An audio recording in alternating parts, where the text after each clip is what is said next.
আজি আমি আলোচনা কৰিম স্টাফ সিলেকশন কমিশন বা চমুকৈ এছএছচিৰ আন্ডাৰত আমাৰ 2025-26 চনত অৰ্থাৎ এই 2025-26 বৰ্ষটোত কি পৰীক্ষা অনুষ্ঠিত হ'ব বা কেতিয়া এই পৰীক্ষাবিলাক হ'ব এই সম্পৰ্কত আলোচনা কৰিম।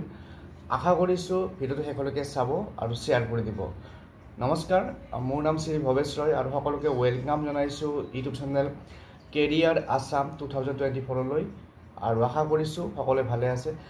তো আহক এতিয়া আমি চাম যে আমাৰ ভাৰতৰ যি ষ্টাফ সিলেকশন কমিশন তেওঁলোকে এই বছৰটোত কি পৰীক্ষা পাতিব আৰু কেতিয়া পাতিব, আৰু যিসকলে ষ্টাফ সিলেকশন কমিশনৰ বিষয়ে নাজানে তেওঁলোকৰ কাৰণে এবাৰ কৈ দিছোঁ যে আমাৰ যেনেকৈ APSC আছে আমাৰ অসমত যিবোৰ চাকৰিৰ পৰীক্ষা পতাৰ কাৰণে ব্যৱস্থা লয়, বা ঠিক তেনেকৈ বৰ্তমান ষ্টেট লেভেল ৰিক্ৰুটমেণ্ট কমিশন আছে, গ্ৰেড 4ৰ কাৰণে বেলেগকৈ আছে বা গ্ৰেড 3ৰ কাৰণে বেলেগকৈ আছে, আৰু এই দুখন বৰ্ডে আমাৰ অসমত ADRE পৰীক্ষা পাতি আছে। তো আমাৰ চেণ্ট্ৰেল লেভেলত বা গোটেই দেশৰ কাৰণে ষ্টাফ সিলেকশন কমিশন বুলি এটা অফিচ আছে, যিটো অফিচে কেন্দ্ৰীয় চৰকাৰৰ বিভিন্ন চাকৰিৰ যিবিলাক পদ খালী হয় সেইবিলাক ফিল আপ কৰে, পৰীক্ষা পাতি পেলায়।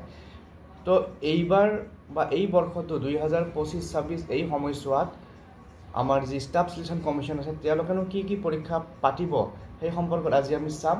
আৰু তেওঁলোকৰ যিখন একাডেমিক কেলেণ্ডাৰ, বছৰেকীয়া এক্সাম কেলেণ্ডাৰ, আৰু সেই এক্সাম কেলেণ্ডাৰত লিখা থাকে যে কোনটো মাহত কোনটো পৰীক্ষা হ'ব। তো সেই এক্সাম কেলেণ্ডাৰ অলৰেডি ৰিলিজ হৈছে। তো এক্সাম কেলেণ্ডাৰত কি পৰীক্ষাৰ বিষয় আছে আমি চাম। আশা কৰিছোঁ ভিডিঅ'টো শেষলৈকে চাব। তো প্ৰথমতে আছে আমাৰ সিলেকশন পোষ্ট এক্সামিনেশ্যন ফেজ 13, অৰ্থাৎ কিছুমান কেন্দ্ৰীয় চৰকাৰৰ কিছুমান পদ খালী হয়, যেনে ধৰক ড্ৰাইভাৰ হওক বা ক'ৰবাত কিবা টেকনিকেল লাইনত কিবা ভেকেঞ্চি খালী হয়, সেইবিলাকৰ কাৰণে যিটো এটা ৰিক্ৰুটমেণ্ট প্ৰচেছ হয় বা এক্সাম হয়, আৰু তাৰে কাৰণে এডভাৰটাইজ হ'ব অহা জুন মাহৰ 2 তাৰিখে এডভাৰটাইজ হ'ব, যিটো কোৱা হয় সিলেকশন পোষ্ট এক্সামিনেশ্যন। আৰু এপ্লাই কৰা লাষ্ট ডেট থাকিব 23 জুন, আৰু এক্সাম হ'ব 24 জুলাইৰ পৰা 4 আগষ্টৰ ভিতৰত। তাৰপিছত নেক্সট আছে stenographer grade C grade D examination 2025। আপোনালোকে সকলোৱে জানে আমাৰ অসমতো বহুতকেইখন ষ্টেনোগ্ৰাফিৰ স্কুল আছে বা ষ্টেনোগ্ৰাফি বহুতে শিকে। তো তেওঁলোকৰ কাৰণে এটা পৰীক্ষা হয় ষ্টেনোগ্ৰাফাৰ গ্ৰেড C আৰু গ্ৰেড Dৰ। এই পৰীক্ষাটো হ'ব অহা আগষ্ট মাহৰ 6 পৰা 11 তাৰিখৰ ভিতৰত, আৰু এই পৰীক্ষাটোৰ কাৰণে এডভাৰটাইজ ৰিলিজ হ'ব 5 জুনত আৰু এপ্লাই কৰিব লাগিব 26 জুনৰ ভিতৰত। নেক্সট আছে কম্বাইণ্ড হিন্দী ট্ৰান্সলেটৰ্ছ এক্সামিনেশ্যন। যিসকলে ট্ৰান্সলেটৰ হিচাপে হিন্দী ছাবজেক্টত ট্ৰান্সলেটৰ হিচাপে অনুবাদক হিচাপে চাকৰি কৰিব বিচাৰে, বা তেওঁলোকে যদি তেওঁলোকৰ ইলিজিবিলিটি আছে তেওঁলোকে সেই পৰীক্ষাটো দিব পাৰিব। আৰু হিন্দী ট্ৰান্সলেটৰ্ছৰ এক্সামটো হ'ব 12 আগষ্ট তাৰিখে, আৰু তাৰে কাৰণে এডভাৰটাইজ ৰিলিজ হ'ব 5 জুনত আৰু এপ্লাই কৰাৰ লাষ্ট ডেট থাকিব 26 June. Next combined graduate level examination, এইটোৰ বিষয়ে হয়তো সকলোৱে জানে।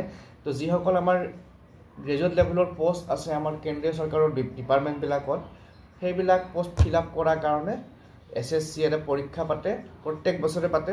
তো এইবাৰৰ যি কম্বাইণ্ড গ্ৰেজুৱেট লেভেল পৰীক্ষা হ'ব তাৰ এডভাৰটাইজ হ'ব 9 জুনত, আৰু এপ্লাই কৰিব লাগিব 4 জুলাইৰ ভিতৰত, আৰু পৰীক্ষা হ'ব 13 আগষ্টৰ পৰা 30 আগষ্টলৈ। আৰু SSCৰ যিটো আমাৰ গ্ৰেজুৱেট লেভেল পৰীক্ষা থাকে তাৰে কেইবাটাও পৰ্যায়ত হয়। প্ৰথমতে টায়াৰ 1, তাৰপিছত টায়াৰ 2, টায়াৰ 3 এনেকৈ হয়। তো টায়াৰ 1ৰ যিটো ৰিটাৰ্ণ টেষ্ট হ'ব সেইটো হ'ব আগষ্ট মাহৰ 13 তাৰিখৰ পৰা 30 তাৰিখৰ ভিতৰত। নেক্সট আহিল sub inspector of Delhi police বা central arm police forces examination. যিবিলাক আমাৰ চেণ্ট্ৰেলৰ যিবিলাক আৰ্ম ফ'ৰ্চেছ আছে, যেনে দিল্লী পুলিচ হওক বা আমাৰ CRPF হওক, তেনেকুৱা ধৰণৰ যিবিলাক আৰ্ম ফ'ৰ্চেছ আছে তাতে ছাব ইনস্পেক্টৰ নিযুক্তিৰ কাৰণে পৰীক্ষা হয়। আৰু তাৰে যিটো পৰীক্ষা চলিব সেইটো চলিব 1 ছেপ্টেম্বৰৰ পৰা 6 ছেপ্টেম্বৰলৈ, আৰু ইয়াৰ কাৰণে এডভাৰটাইজ হ'ব 16 জুনত। তো এইটো এটা ইম্পৰ্টেণ্ট পৰীক্ষা, যিসকলে ডিফেন্স লাইনত যাব বিচাৰে বা আমাৰ যিবিলাক পুলিচ মিলিটাৰী লাইনত যাব বিচাৰে তেওঁলোকৰ কাৰণে এইটো পৰীক্ষা। তাৰপিছত নেক্সট আছে কম্বাইন হাই ছেকেণ্ডাৰী 10+2 লেভেল এক্সামিনেশ্যন, অৰ্থাৎ হাই ছেকেণ্ডাৰী লেভেলৰ যিবিলাক পোষ্ট থাকে আমাৰ চেণ্ট্ৰেল গভৰ্ণমেণ্টৰ ডিপাৰ্টমেণ্টবিলাকত, তাৰে কাৰণে এটা পৰীক্ষা হয় যিটো কোৱা হয় আমি কম্বাইন হাই ছেকেণ্ডাৰী লেভেল এক্সামিনেশ্যন।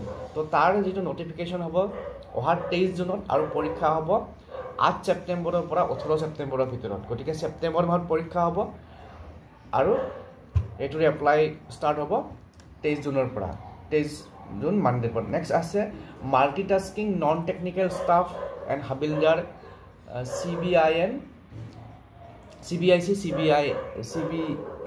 এক্সাম। তো আমাৰ যিবিলাক মাল্টিটাস্কিং ষ্টাফ মানে মেট্ৰিক লেভেলৰ যিবিলাক পোষ্ট থাকে, যেনেকৈ আমাৰ অসমত গ্ৰেড 4 পোষ্টবিলাক আছে, তো চেণ্ট্ৰেলৰ যিবিলাক গ্ৰেড 4 ধৰণৰ পোষ্ট থাকে তাক কোৱা হয় মাল্টিটাস্কিং ষ্টাফ। আৰু এই মাল্টিটাস্কিং ষ্টাফৰ কাৰণেও এটা পৰীক্ষা হয় যিটোত কোৱালিফিকেশ্যন থাকে 10+, অৰ্থাৎ মেট্ৰিক পাছ থাকে। তো আমি মেট্ৰিক লেভেলৰ এক্সাম বুলি ক'ব পাৰোঁ এইটো। তো এই পৰীক্ষাটোৰ নটিচ হ'ব 26 জুনত আৰু পৰীক্ষাটো হ'ব 20 ছেপ্টেম্বৰৰ পৰা 24 অক্টোবৰৰ ভিতৰত।